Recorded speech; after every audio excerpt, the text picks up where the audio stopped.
everyone online.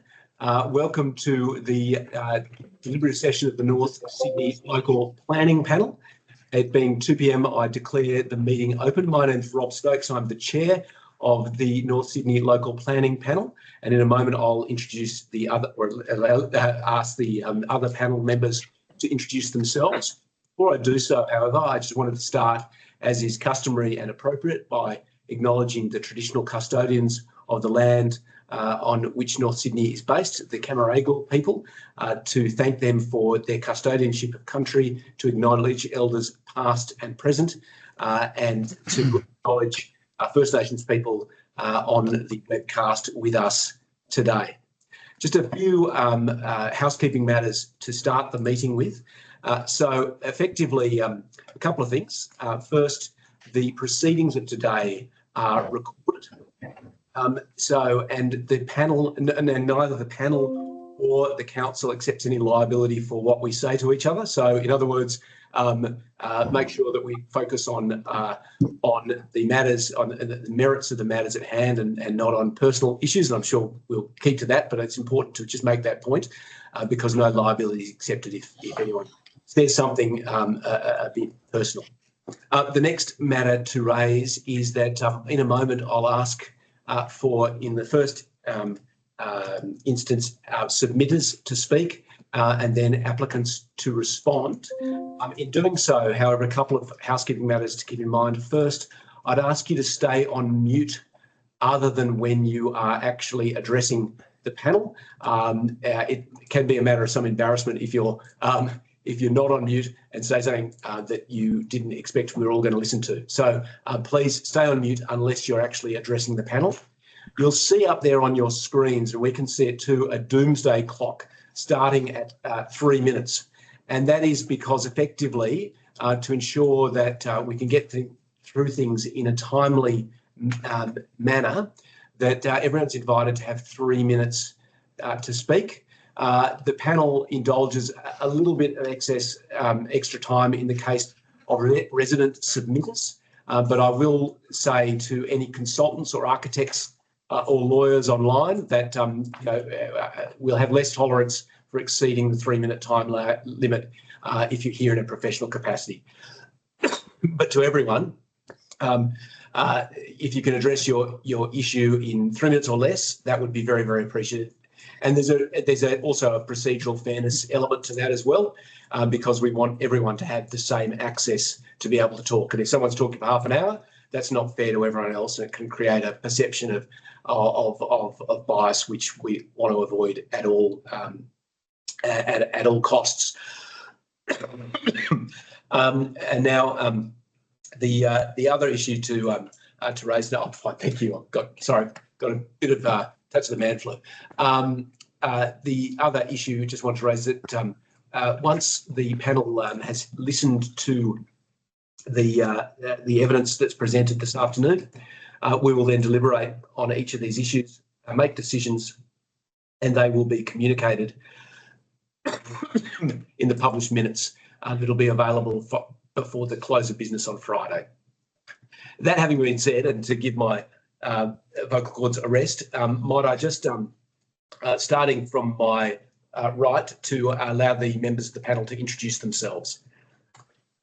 Yes, hello, I'm Sue Weatherly. I've recently been appointed to the panel, my first panel meeting for North Sydney. I'm on a number of other planning panel meetings, as well, planning panels in Sydney, as well as a number of planning committees.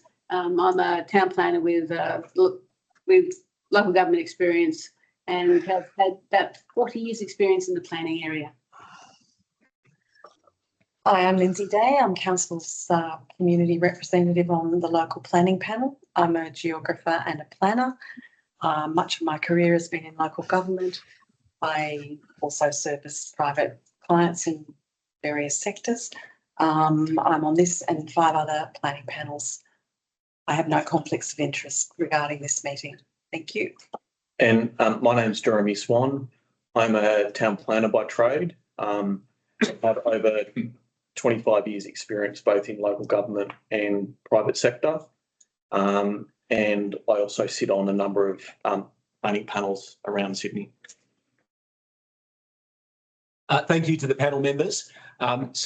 Just before we move to the first item, I should note as well that every one of us has had the opportunity to visit the sites, to read the assessment officer's report, as well as to read all the evidence that's been adduced in terms of submissions from the public as well. So please know that we've had an opportunity to thoroughly canvass all of the issues that have been raised and that are before us. And now is the opportunity to hear direct from submitters themselves in this forum. So moving to item number 1, being DA number 253 of 24, address being 47 Union Street, McMahon's Point.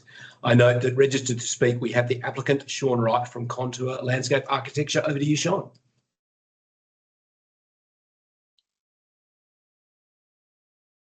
No, we don't have Sean.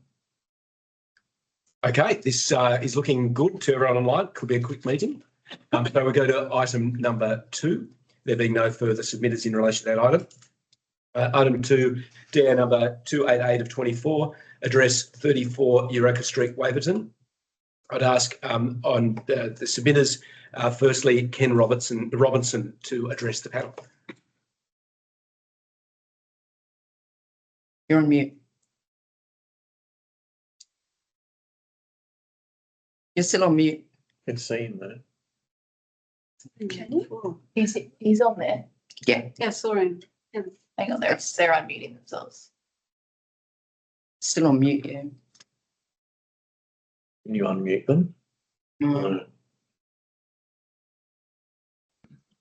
There they go. Here we go. Yeah. We can hear you now, Ken. Okay, thanks. Thank you, Chair. My name's Ken Robinson, and with me is Di Haskell.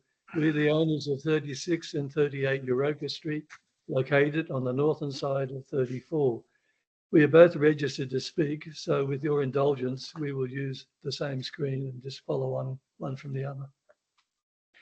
Our main concerns relate to the height of the proposed building at the rear of 34, the construction of the staircase structure along the northern side boundary, and also a technical issue of the incorrect northern boundary shown in all the architectural drawings in this DA.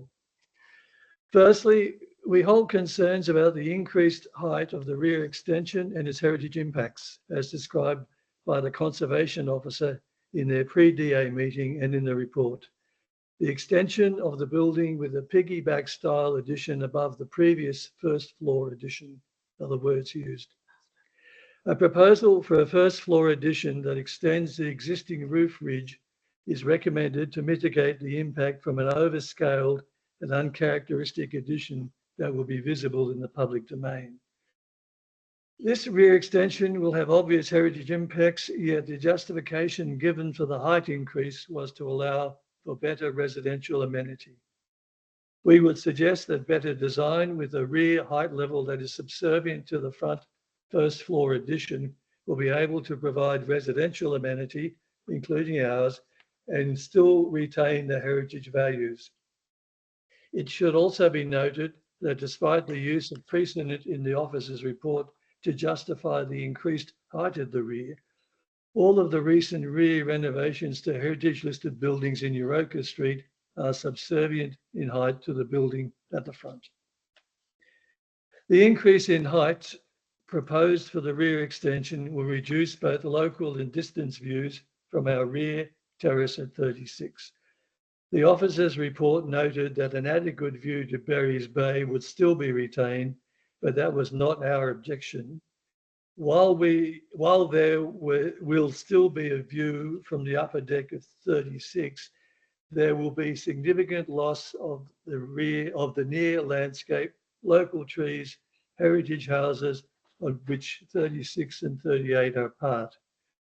Over the last 10 years, we've already been boxed in on 2 of our 3 rear boundaries up to the first floor level on our northern side at 40, and a brick wall of 23 Clifton Street at the first floor level along our entire western boundary.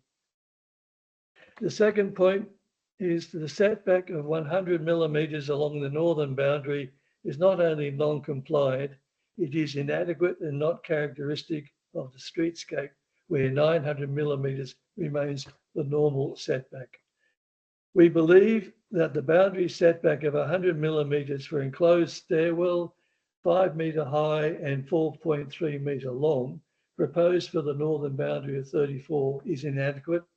The stairwell has external gutters on its northern side, which intrude into the 100 millimetre setback zone, edging against our fence line and directly in line with the planting, that is, by implication, providing an offset to our loss of amenity caused by the proximity of the stairwell. One also suspects that the 100 millimetre setback is in reality only there to accommodate the gutters. This non-compliance is justified in a report by the small site and the conclusion that everybody else seems to do it, a very generalised statement at best. In fact, everybody else doesn't do it. One example cited in the report of construction to the boundary was our property at 36. When we renovated in 2014, we deliberately provided a 1 metre pathway on our southern boundary so we could easily maintain the wall and fence which we built along there. Other Eureka Street examples are similarly cited as a justification in the officer's report, but don't really consider the specific circumstances of each case. And Di would like to continue. Do you want to put the clock on me again? Terrific, thank you. Yeah. Okay, and thank you for your indulgence. Of concern to us is also the question of access to the northern wall of the enclosed stairwell for purposes of maintenance and repair without the removal of our fence. The fence, as you have seen today, is not just a standard paling fence. It's a significant structure built and paid for by us as a means of improving the amenity and privacy of both 36 and 34. The officer's report concludes that all maintenance and repair work to the northern wall and gutters at 34 will be done from the property boundary, within the property boundary, The reality is, with a 100 metre setback, this could not possibly be the case. Moreover, the report simply notes that issues regarding fencing fall within the Dividing Fences Act and are a matter only for residents. Approval with this DA will therefore create problems that we are being left to solve. They must be resolved at planning level approval stage, with the increase in the setback of the stairwell sufficient to allow the owners of 34 to adequately conduct maintenance and repair works without the need to demolish or remove part of the fence. 100 millimetres is grossly inadequate under these circumstances. 900 millimetres is an appropriate and minimum offset. In addition, the setback should be measured from the outside of the gutter and not from the wall. Last one. Also of considerable concern is the positions of the boundary and the fence between 34 and 36. They are inaccurate in all the DA's architectural drawings. The fence is located on our side of the boundary line and is shown clearly in the surveyor's report, as is the boundary. It is concerning that there is no mention of this inaccuracy or the need for correction anywhere in the officer's report. Again, we foresee problems if this is not corrected. For the sake of clarity and our sanity during construction, we ask that the conditions of consent require that the construction drawings show the correct boundary between 34 and 36, the correct location of the timber fence, and the exact alignment of the northern wall of the new staircase structure.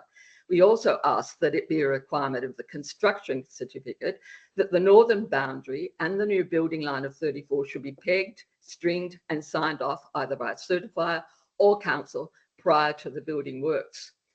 Finally, we ask that the usual council requirement of a dilapidation survey of 36, including the condition of the fence on its southern side, be added to the conditions of consent. They're currently absent. We also ask that the use of the open fireplace now included should be prevented. Sorry, I'll repeat that. The use of the open fireplace, which we are happy for having retained, should be prevented. Its use in the recent past, has been an amenity problem for us, and the original DA removed it. We don't see that as a problem for the owners of 34. So just to conclude, we love the chimney. We hope the chimney and the fireplace can stay, but it is unfiltered, a very old fireplace, and the smoke enters directly into our upstairs windows, bedroom and bathroom. And with that, thank you very much for your time. Thank you, Di. Okay. Thank you very much for your evidence. Anyone on the panel, do we have any questions or points of clarification that you'd like to ask the submitters?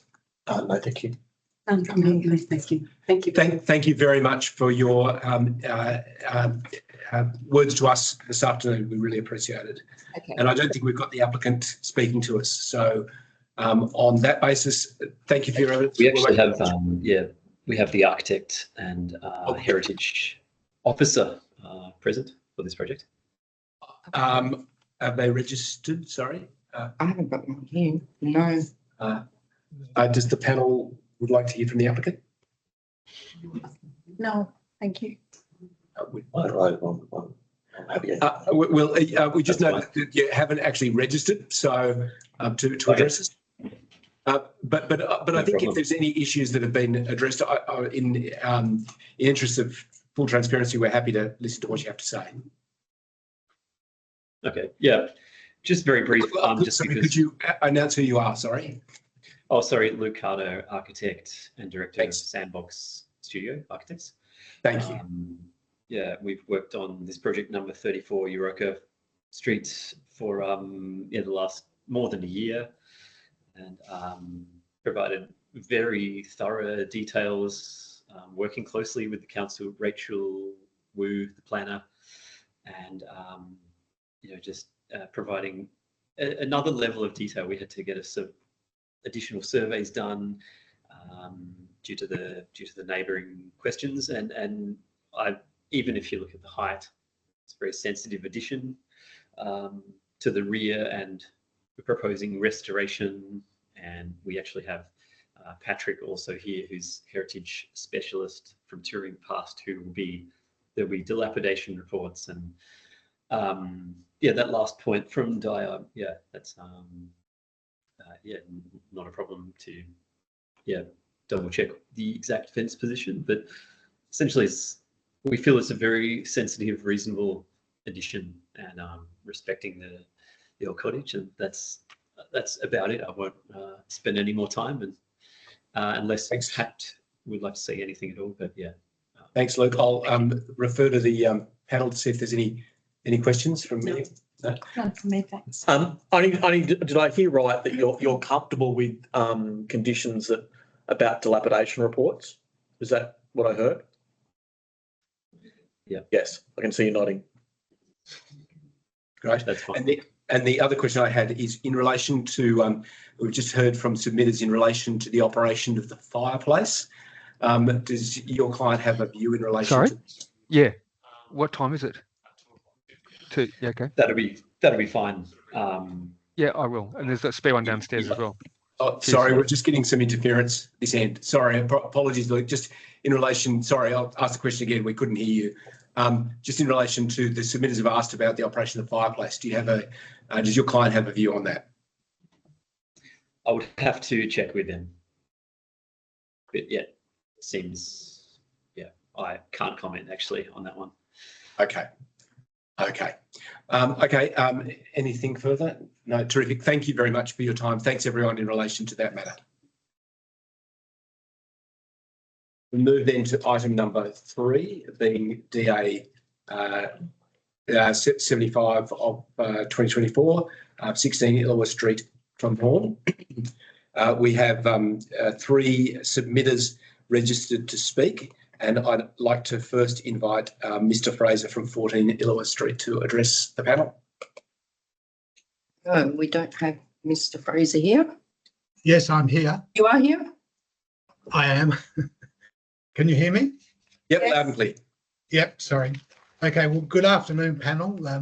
My wife and I are the owners of 14 Illawarra Street, which, as noted in the council report, will be the most affected by the proposed development. The report does include some improvements, particularly the requirement to remove the cantilevered walkway on the western side, but it doesn't adequately address the many objections raised by the community. In my view, the proposal cannot be considered to be in the public interest, and the scale needs to be reduced to address those community objections, soften the adverse impacts on our property, and provide a development that is more in keeping with the local area and community expectations. Given the time constraints, there's many areas of the council report that I would take issue with, but I've sensed that there's not time to do that. So what I do is concentrate more on the main areas of concerns that we have. So the main concerns we have are with the front setback, the building height, the side setbacks that do not comply at all levels, the flat roof design, and all of these greatly increase the bulkiness of the structure and increase the overshadowing compared to the existing dual occupancy on the site. The proposed scale will dominate the skyline, particularly from our front area, and create a very uncomfortable sense of enclosure by having such a large, oversized building so close to our home. The proposed front setback is particularly damaging for us, as I explained to the panel members that visited this morning. It means the building will extend a full 5 metres past the front of our home at a height of 8.5 metres, with a minimal side setback, greatly increasing the area that will be impacted by that overshadowing and the uncomfortable feeling of enclosure from such a large structure close to the border.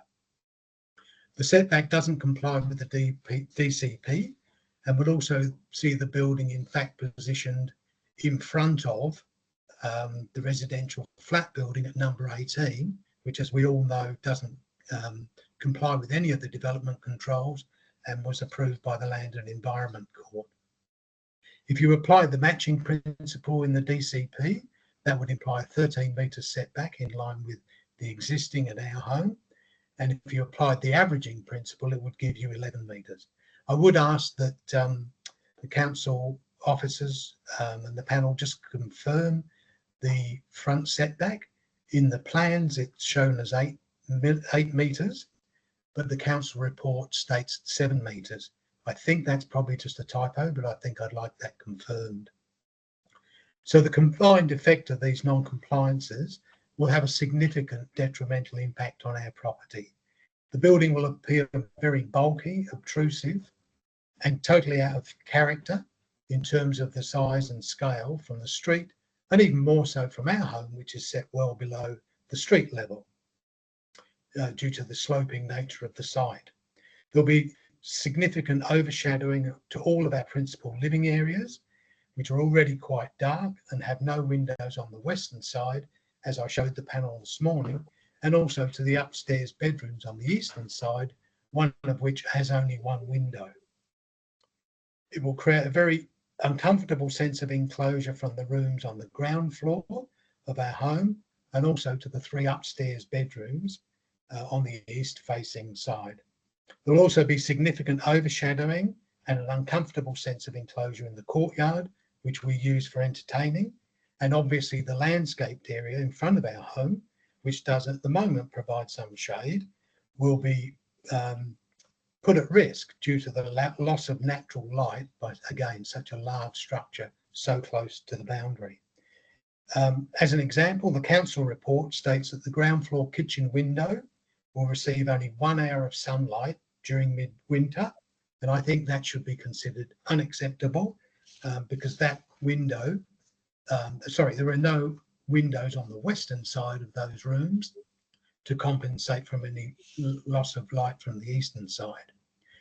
So in conclusion, I'd like to see additional conditions imposed to the development that would increase the front setback, ideally to match the existing, or alternatively applying the averaging principle at 11 metres, reducing the overall bulk and the external wall height at the side boundary by reducing the building height to 8.5 metres and replacing the flat roof with a compliant pitched roof design. I'd like to see the side setbacks amended to comply at all levels. I'd like to see changes that the precinct committee will put up. I think those should also be adopted, and I'd like to see the rear setback increased to match the existing setback. Thank you. Thanks, Mr. President. Does anyone from the panel have any questions? Thanks. To your question about the front setback, my understanding is it's 7 metres from there. The plans actually have 8. Plans are 8. It's 8 with an eve over the garage. Oh, okay. Pardon me. Okay. So is it 8 or 7? Sorry. 8. So the plans that are in the agenda are 8 metres. Yeah. So it is 8 metres, not 7. 7 if you're including it, taking it from the eve. Yeah. It's 8 to the wall of the building. I see. I see. Yep. Yep. Okay. Thank you. Anything further? No. Thank you very much, Mr. Fraser. I now invite Mr. Lawrence from 9 Brightmoor Street. Thank you. Good afternoon, members of the planning panel. Thank you for allowing me to convey my concerns relating to this DA of 16 Lillowell on behalf of my wife and I. I've lived in North Sydney Council area since 1988 as a ratepayer. My wife and I have lived at number 9 Brightmoor Street for over 20 years. And during that time we've spent here, we've provided input to council on other DAs in our vicinity. We've previously detailed in our submissions to council for both original and revised DAs, the drawings, the plans, the state of environmental effects and the variation request. We thank you for considering our submission to the North Sydney planning panel, which confirms our support for specific changes made to date, as well as our concerns relating to remaining concerns which relate to visual privacy, acoustic privacy and visual bulk. I'll run through these quickly. The visual privacy, our rear setback is approximately 10.5 metres to the fence, and this is from our living area windows. We note that the setbacks to the proposal vary from 6.8 to 10.04 on the first floor level. Long story short, the distance between our two properties is approximately a cricket pitch in length or less. We note that whilst the North Sydney Council requires the DA site plan should include location of any adjoining owner windows facing your development, that's a quote, our south-facing elevation is depicted on the DA drawings, but not the extent of our large bifold doors and windows, which represent the major part of this elevation and directly overlooked by number 16. Existing trees on both properties offer some screening, but we are adamant it is our understanding that such vegetation should not be relied upon by a developer as constituting adequate privacy screening from now on. We therefore, as we've asked the panel to consider additional screening to the ground floor or middle level of the development moving forward. Acoustics privacy, the proposal constitutes a threefold increase to the present door and balcony openings and thus likely to project multiple sources of noise from within number 16 towards our open space area and living areas. Perhaps additional street screening could be considered to ameliorate this. Finally, visual bulk. The introduction of 3 levels to the rear of number 16 and a flat roof will have an adverse impact to us. We would endorse the Brightmoor Precinct's 3rd of February submissions to the panel and their proposed amendments for number 2, building height requested modification, and number 3, side setback. Thank you, Chair and panel, for listening to my concerns. Thank you, Mr. Lawrence. Any questions from the panel? Terrific. Thank you. Then I call on Ms. Trevelyan-Jones to present to the panel. Good afternoon, panel. I'm speaking on behalf of Brightmoor Precinct. The precinct objects to the proposal due to height, bulk and scale and insufficient front and side setbacks. The precinct did not object to nearby proposals for 3-storey dual occupancies at 68 Bennelong Road and 96 Grasmere Road, which are on similar sites that fall from the street. They complied with height and side setback and front setback provisions and respected that this area is one of buildings in a garden setting with side setbacks that allow for adequate building separation, view sharing and landscape buffers between buildings. You will have noted on your site visit the what's called the Alien Mothership on the adjacent site at 18 Ililoa Street. This was approved under existing use rights before the court set guidelines concerning consideration of numerical standards. The current proposal takes its cues from this oversized development. The front setback at 8 metres is 1.25 metres closer to the front boundary than the building at 18 Ililoa Street. The planner's report says this generally matches the front setback of the buildings to the east of the site. But the DCP provision, which council normally applies, says where the adjoining properties have different setbacks, the average of the primary setbacks is to be used. The reference is to adjoining properties. Yes, there are garages in the street with 0 setback. Council has permitted these when there is no other option for locating off-street parking, but the garages are not the primary setback. The ground floor plan includes east-west corridors immediately behind the garages. Number 68 Bennelong and 96 Grasmere do not have this corridor, but have passages straight to living areas. If the east-west corridors were deleted, the front setback could be increased by 1 metre. The garage floor could then be lowered by 250 millimetres and the building height could be reduced. The precinct's written submission notes that the building height can be reduced by 750 millimetres if the lowest level was lowered so that the building nestles down into the site and the excessive floor-to-ceiling structure between the living area and the first floor master bedroom was reduced. If the front setback was also increased, then the building height could be reduced by 1 metre. The lack of complying side setbacks for the 3rd storey is disappointing. This starts to result in a wall effect in the street, which is at odds with the desired character of the area. The precinct urges the panel to ask the developer to prepare revised plans for the panel to consider with an increase in the front setback, fully compliant side setbacks and a 1 metre reduction in height.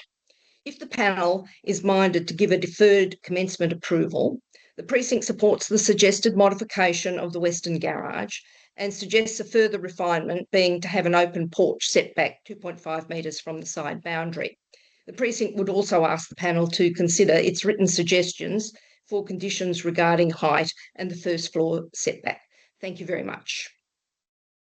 Thank you very much for your evidence. Any questions, panel? No. Thank you to the submitters very much for your information to us today. I'd now invite the applicant to speak and also perhaps to respond to some of the issues that have been raised by the submitters. In the first place, in the first instance, I'd like to invite Mr. Petros from ABC Planning to address the panel. Good afternoon, panel and residents. Thanks very much for the opportunity to speak this afternoon. We've reviewed the LPP report prepared by Mr. C and considered that the recommendations in the deferred commencement represent a reasonable compromise and which we see address each of the issues raised by previous speakers earlier, notwithstanding it doesn't achieve each of their concerns. In terms of the front setback, the setback is on the southern side in the front of the site generally, and increasing a front setback to more than 8 metres is considered to be inefficient and, given the streetscape, unwarranted. There is a mixed series of front setbacks, and you would then get very long driveways which would dominate the streetscape. I think the conditions which seek to reduce the western side to a single drive and replace that with landscaping, as well as removing the elevated walkways, suitably address any of those concerns in regard to overbearing built form within the front setback or privacy from those aspects. The 3D solar diagrams that are provided within the report do show the retention of solar access beyond that required by the DCP. And as you would be aware, council can't impose a more onerous requirement than that provided in relation to overshadowing, particularly in this instance. The properties do enjoy a northeastern aspect, and that ensures that solar access will be reasonably retained. And in terms of privacy, the removal of the existing unscreened balcony on the upper level, in our opinion, significantly reduces existing overlooking opportunities. And there also is a fair degree of existing mutual overlooking between the respective sites, noting that these dwellings are quite elevated out of the ground due to the sloping nature of these sites. And it's that sloping nature which is more or less generating the height variation. You will notice that the floor plates do step down on the long sections. That any further stepping down or lowering would cause non-compliance with driveway gradients and also would cause an unreasonable impact on the amenity of the internal layouts. The conditions also seek to provide for additional landscaping, not only in the front and sides, but also at the rear. And I think combined with the distance of separation and that deep soil planting, that would more than suitably address the concerns raised from the property at 9 Brightmoor. The built form also recedes as it goes up from the ground level to the mid to the upper level. And there are also conditions which reduce the trackable areas of those balconies, as well as the provision of landscaping at those levels. The side privacy screen or the side privacy treatment to the upper level windows, while not considered warranted, we'd accept those conditions as well, which really, I think, ensures the privacy of the properties to the west in particular and that to the north. I'm happy to answer any questions, but I think Council's report has comprehensively covered the front and rear setbacks in figures on pages 20 and 21 of the report, but happy to answer any questions. Thank you. Thanks, Mr. Petros. Anything from the panel?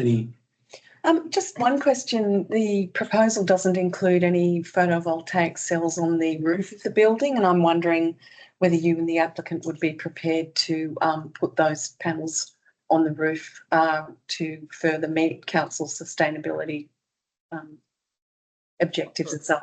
1 kilowatt. Bersey may be following me, the architect. Oh, okay, sure. I know there were changes done to the roof as well. To She is. Pitched roof, so it may be possible to do that, So, but I would defer to Go the to the architect roof plan. if that's okay on that regard. I don't see from a planning perspective any problem with it, but I would defer to the architect if that's okay, if he's available. Thanks, Mr. Petros. Anything further to Mr. Petros from the panel? Okay. No? Okay, in which case I'll invite Mr. Bersey, the architect, to speak to the panel. Thank you very much. Good day. Thank you.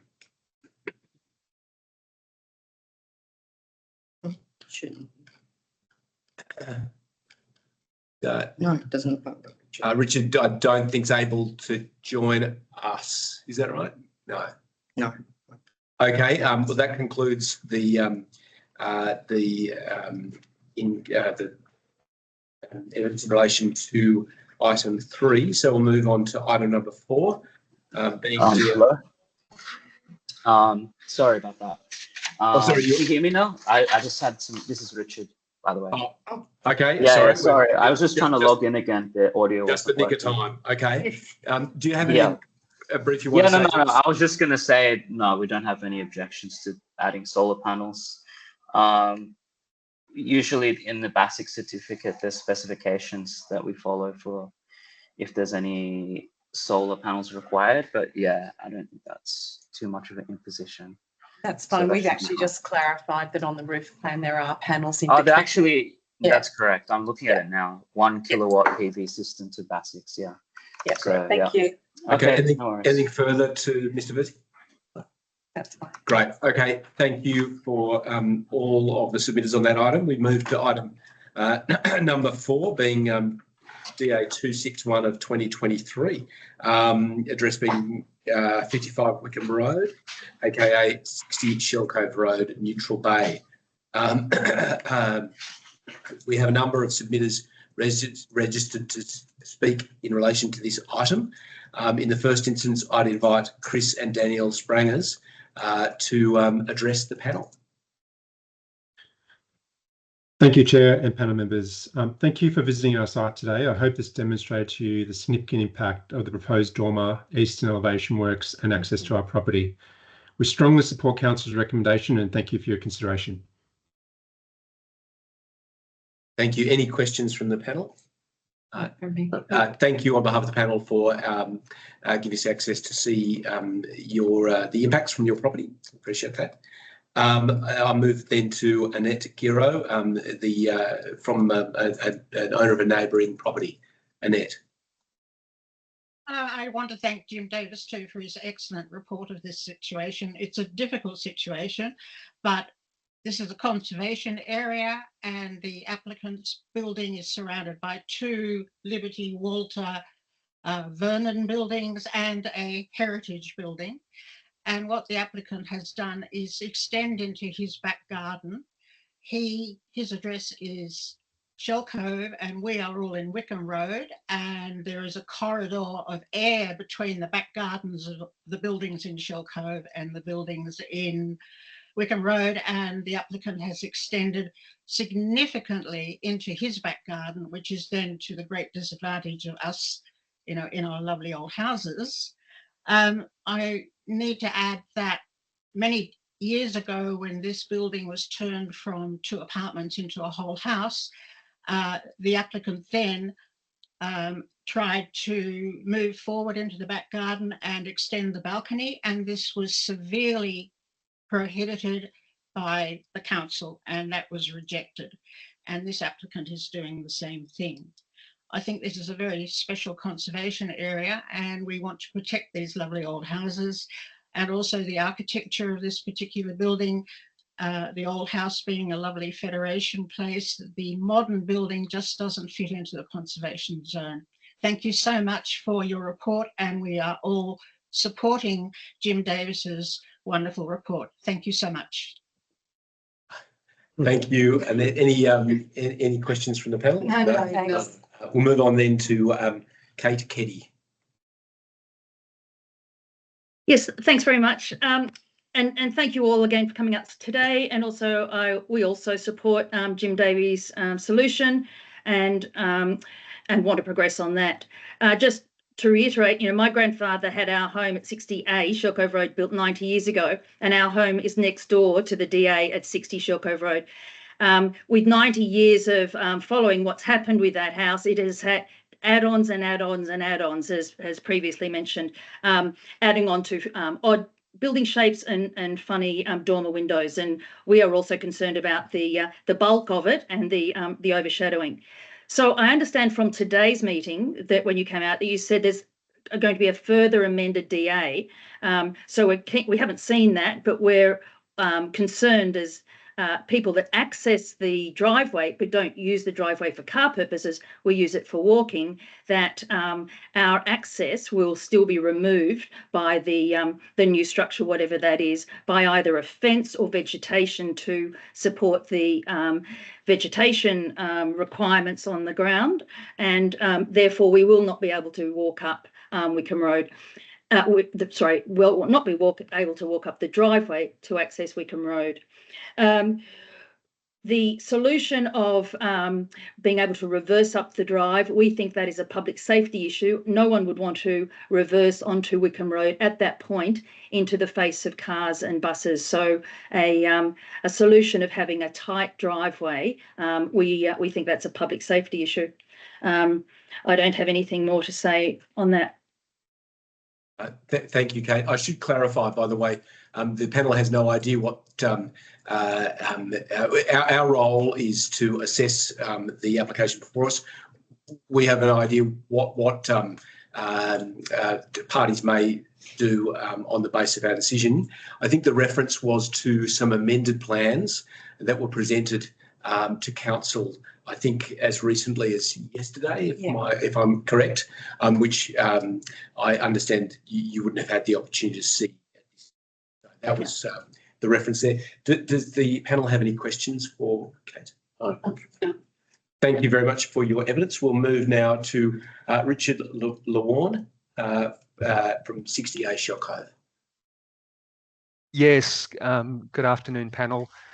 Just to reiterate on what Kate, my sister, has said, we've actually been using that back driveway from 60A through to Wycombe Road for the last 90 years, and we've now engaged lawyers to undertake a use of that driveway on a permanent basis, because we're using an existing use right. So we've got lawyers involved, and we're about, if we can't if the neighbours can't agree on us using this driveway, we'll be taking it to either the Supreme Court or the Federal Court. So I just wanted to put the councillors on notice that this is probably going to occur within the next few months, because we've had that property for 90 years, and for the last 90 years we've had a back entrance from Wycombe Road to 60A, and we've used it with no obstruction, with no fee payable. We've used it, and we're claiming a use right for that piece of strip of land. Thanks very much, Richard. Did the panel have any questions? No, thanks. Thank you. And just to add to that, the turning circle, as I remember in 75, when the changes happened down to the driveway, because originally it was two separate properties being 50, I think it was either 53 and 55, and 55A was down the front, and they all got together and they made this driveway, and then the extent of that pad down the bottom of 55A was actually being used for the last since 75. Nearly 50 years ago, and that was used for the turning and the access of cars coming out of that driveway in a forward motion. So I would suggest to council that they might consider that every neighbour in that area through, for the last 60 years or whatever it has been, they've been actually 55 years or 50 years have been using that to access or get out of that tight driveway. So I would say that there's an existing use right for every resident in that area to actually turn a car around to drive out in a forward motion. Thank you very much. No further questions there. So Robin Lamont, did you want to make a comment? No, my mum won't be speaking. Oh, sure. Okay. Thank you very much. Thank you. We'll now then on that basis go to the applicant or the applicant's representatives to address some of the issues that have been raised by submitters. In the first instance, I ask Dominic Kichio from Archer Design. I hope I've got the pronunciation right. Apologies if I haven't. Hi there. Yes, Dominic Chicho. Chicho. Yeah. Apologies. Thank you for your time today. Good afternoon. My name is Dominic Chicho from Archer Design. I am the applicant for 60 Shell Cove Road, Neutral Bay, also known as 55 Wycombe Road. I'll be acting on behalf of the owners. So further to my written submission and following my review of the report prepared by Executive Planner Jim Davies, I'd like to back up our case for 55 Wycombe Road. The points I'll be specifically speaking about are the rear parking areas and the western facing dormer. So Archer Design proposed to update the northwestern corner of the rear yard as per page 2 of my written submission. Sure, if you have that with you. So you mentioned you had that yesterday. I sent that last week. So essentially I was just going to speak about that. So there's a solid grey hatch. Can you see that? Or I can share my screen should you wish. It might be advantageous because I don't think any of the submitters have seen this. So. Oh, okay. Yeah, sure. That's fine. No, I can't share. No, can't share. Apparently can't share. One of the challenges with things coming in at this point, it's difficult because the submitters. Yeah, right. Okay, no, that's fine. I think I can explain it. Yeah, it's pretty simple. Essentially, what I had noted was there's a grey hatch, which that's the existing driveway and parking areas. There is a red dashed line which shows where the current fence line is on the current DA documentation, and then there's also a blue dashed line, which essentially is where we're planning to move the part of that fence to, which follows the line of the existing fence. So it's essentially retaining the existing parking layout areas. So the next point I want to speak about was the western facing dormer. This is a requirement to provide headspace or headroom over the new staircase leading up to the existing attic room.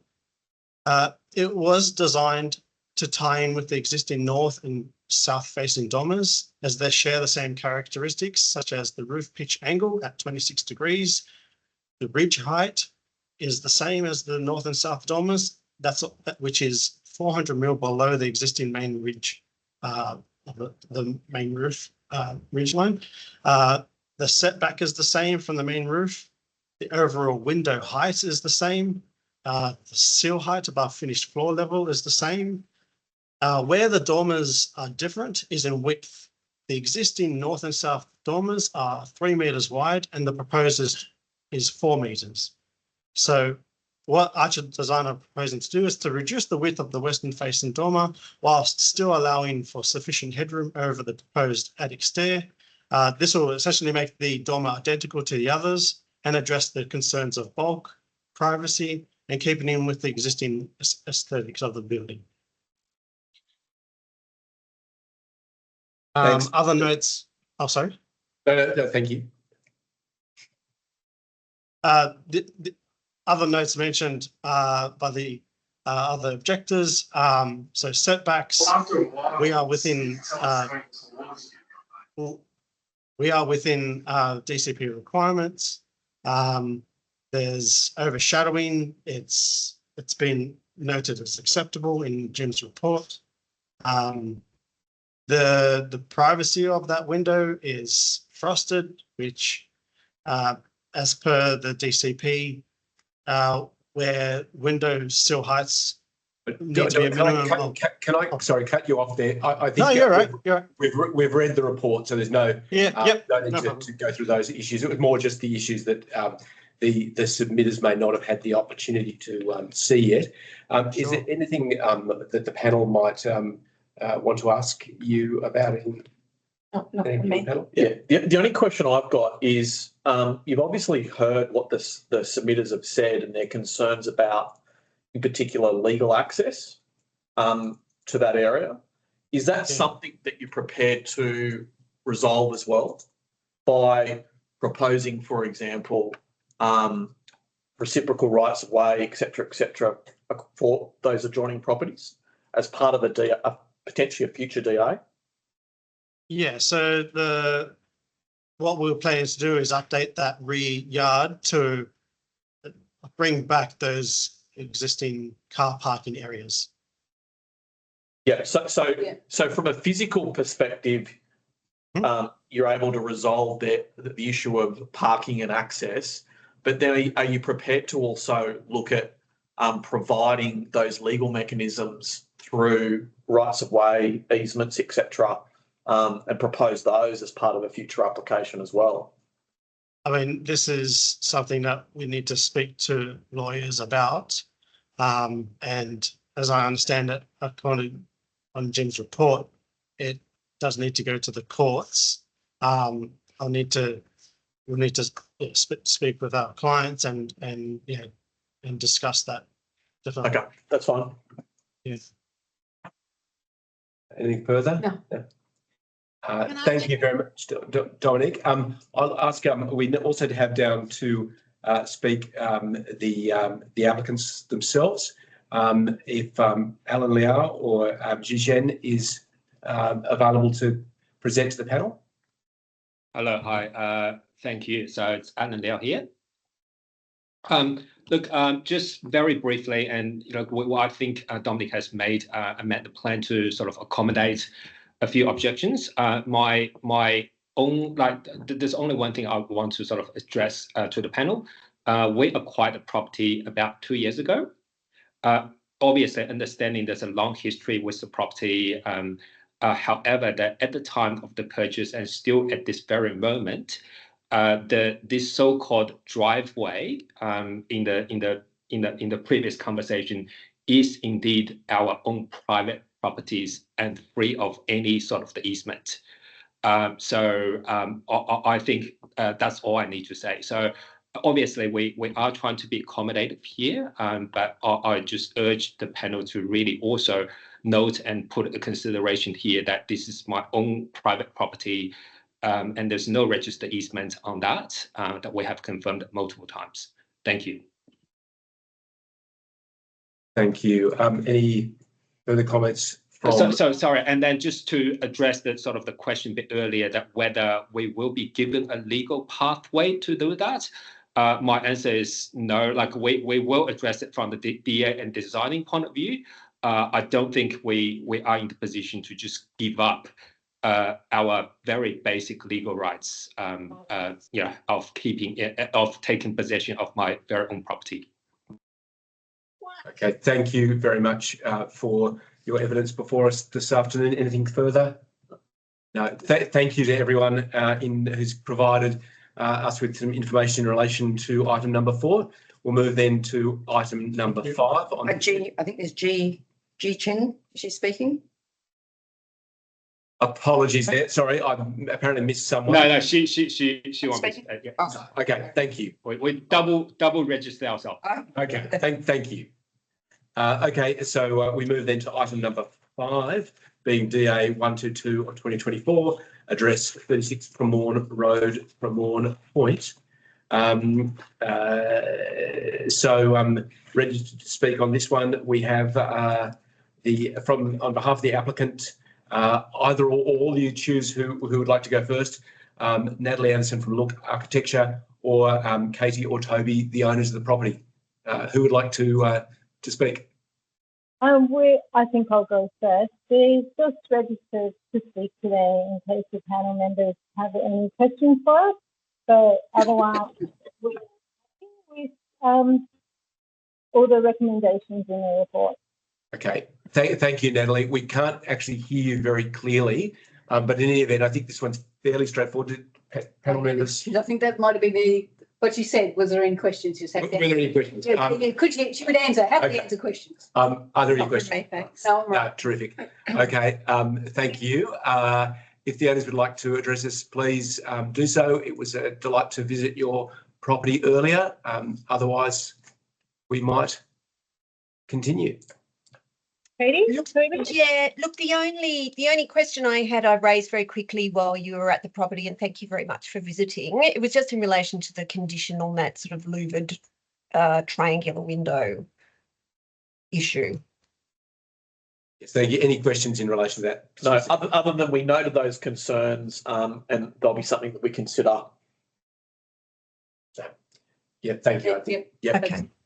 Thank you. Much appreciated. Nothing more from me. Tobes, do you have anything? Nothing from me. Thank you all. Terrific. Thank you all. Thank you. Okay, now we move to item number 6, being DA 289 of 2024, address 34 to 36 Whaling Road, North Sydney. And I'd like to invite the applicant, Paul, if you have anything you'd like to say to the panel.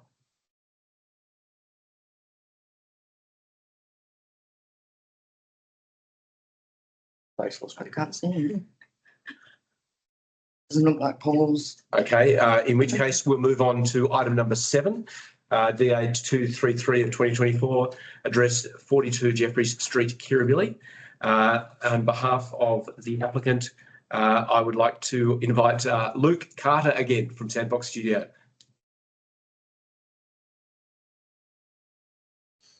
Hi everybody again. Just I thought I'd give a brief introduction to the project. Basically, it was a heritage item, which is a 3-story plus attic terrace building, and we've essentially just tried to work closely with the heritage consultant, Pat, and essentially renovating the interior and upgrading to be an upgraded, modernised family home while respecting the heritage nature of it.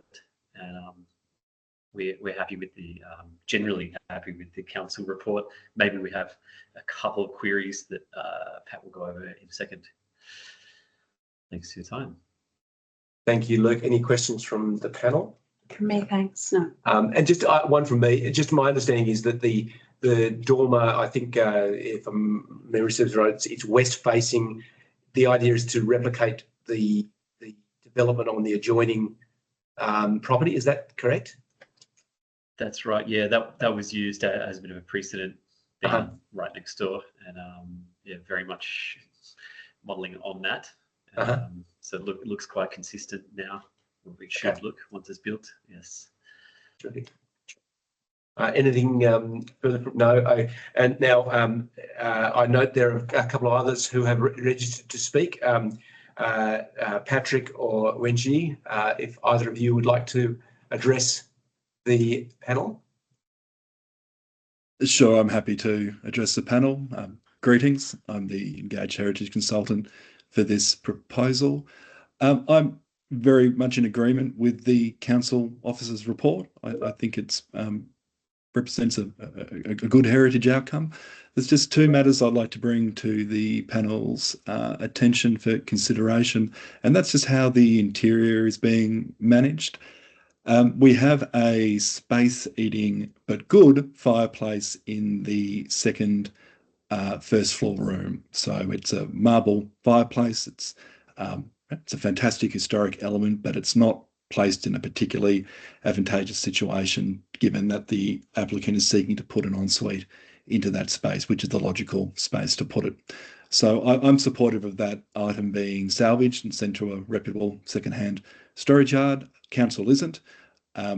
In making a decision on that, I think the panel should take into consideration that the applicant is reinstating the lost cast iron balustrade to the balcony, which will be seen from the exterior, appreciated by the community.